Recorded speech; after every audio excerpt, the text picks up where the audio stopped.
Hey guys, Shadow Reviewer here. Today, I'm looking at Avatar: The Last Airbender, Book 2, Chapter 16, Appa's Lost Days.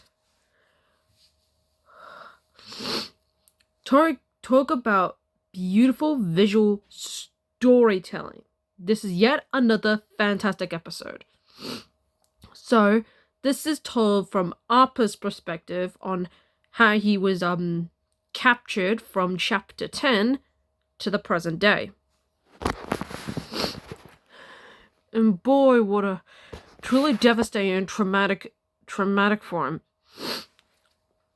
So, after the events of Chapter 10, which is now Chapter 11, Appa is sold to a bunch of traders,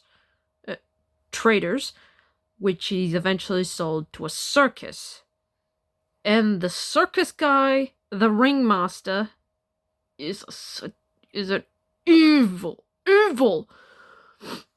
as he pretty much torments Appa by whipping him with firebending, which now Appa is afraid of. And honestly, seeing him being tormented is utterly heartbreaking to watch. But I whooped for cheer when Appa eventually escaped. Well done, Appa. But then he goes through a series of circumstances where he comes across other people, he comes across animals, he gets physically hurt. But then, which I would presume happened between the events of chapters 11 and 12. But then it cuts to after the events of chapter 12, The Serpent's Pass, as we see Suki and the Kyoshi warriors as they come across Appa. And Suki, being the absolute gentle, beautiful girl that she is, eventually heals Appa and makes sure that he's okay. Unfortunately, they come across Azula, May, and Ty Lee as they're trying to capture Appa. And we get a pretty decent fight between Team Azula versus the Kyoshi warriors. But unfortunately, we don't see how it ends as Appa escapes. Man, does Azula can get under your skin. And Appa going through day and night just trying to find where Aang is. It's just beautifully told through his eyes. Then he eventually comes across a temple which seems familiar to him, until he comes across an old guy who's there meditating. And surprise, this guy ends up being in an episode later on. And I'll be talking more about him down the line. But like Suki, he offers nothing but kindness to Appa. Make sure he's well fed, gets plenty of rest. And he eventually helps Appa trying to reunite with Aang, who he knows will need to see him later on. And yes, that is beautiful foreshadowing for later.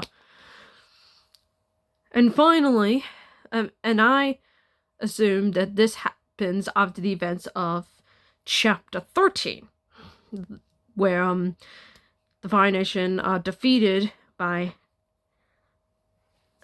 Team Avatar and the pair of Earthbenders. So yeah, Appa finally enters Ba Sing Se and is so close to reaching Aang when he comes across Lu Fang. Yeah, that guy that warned Aang to not mention the war. And it turns out he's much more sinister and more hateful. Yeah, remember that line he said to Aang that if he gets kicked out of Ba Sing Se, he'll never see Appa again? Now we know why. He had Appa the whole time.